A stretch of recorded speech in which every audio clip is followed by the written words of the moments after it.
Hi, so we are at day 10 now of having new puppy Rory in the house, and I wanted to jump on here and just run through my reflections as an experienced dog owner, a trainer and a behaviourist. It has been way more exhausting than I was expecting, like just so much more, and I have all the equipment and the experience, but it has been a lot. At day 10, she's now slept through the night for 2 consecutive nights, and she is napping during the day. So I do definitely feel slightly more able to function. So for anyone bringing a new puppy home, I just wanted to reiterate, take a couple of weeks off, because those first couple of weeks, while everyone is finding their rhythm, they are really hard. I've also thought a lot over the last 10 days about how your puppy isn't a clean slate. You aren't starting fresh. They come to you with all the genetic heritage of who they are, as well as the experiences they've had with their mum and at the breeders.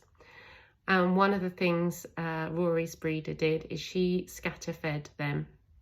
And I am so grateful, because Rory has come with an ability to engage in food enrichment for really quite long periods. And as a new puppy owner, it has meant that there's been time to go to the toilet, have a shower, even cook, which are difficult otherwise.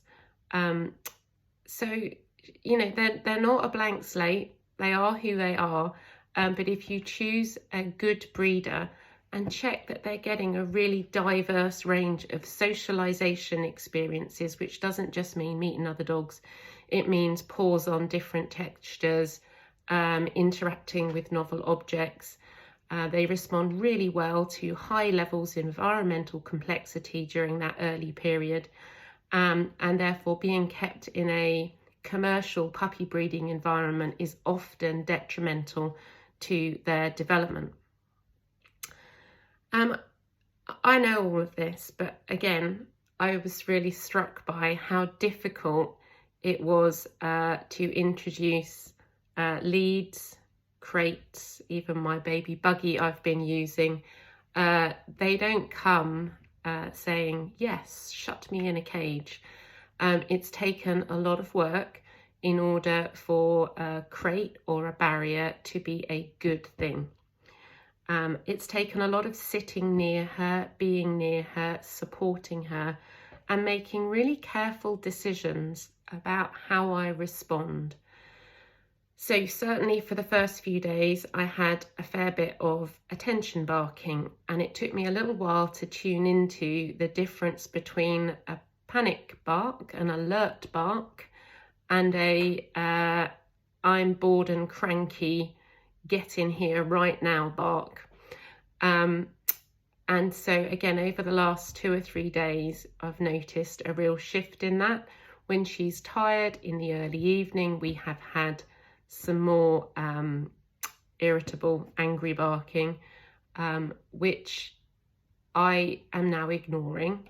However, I would say I am like 100% available the other times, so I'm not leaving her to bark for really long periods. But all in all, that's taken a lot of just being very close and very near and ignoring certain vocalisations and then responding to others. And the other thing, I mean, I do this for a living, but I did get myself a few different socialisation checklists, and then I refined it, and I had a little strategic think around what was the most important things for me about her socialisation, given that I want to work with her.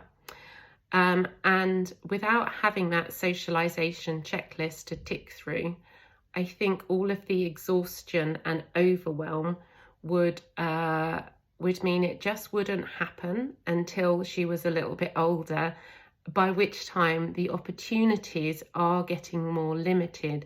So by having that checklist, it gave me a little bit of structure in terms of getting her out into different environments, albeit not putting her down, but getting to a town centre, getting around a dog show so she could see lots of dogs and lots of people, because that will be part of her life. So I can't recommend enough having a checklist that you're going to tick through for everything that's important. And if you are a new puppy owner and you've not had dogs before, I would do some research and again talk to your breeder so that you get a checklist that is a bit foolproofed. So don't just think about what you think is going to be important, otherwise there'll be other things that come out of the woodwork, like mobility scooters. We had a lovely walk this morning past the school. It was really busy, so there were pushchairs coming past us and scooters and squealy children, and that was fantastic for her to be around that. But if you don't have that on a list to do, when your puppy's 9.5 weeks old and you're totally exhausted, you probably aren't going to make the effort to get outside a school on a school run, just for the sake of socialisation. So that was my reflections, mainly exhausted, also very grateful for the breeder with the scatter feeding, but also she did introduce barriers, and also the puppy came with, if you closed the door and walked out, she stopped barking. So that was a really useful one as well, which I suspect she learnt at the breeder. And that crates, pushchairs, leads, they all take a huge amount of time to introduce gently and positively, and that a socialisation checklist is so useful when you're too tired to think straight.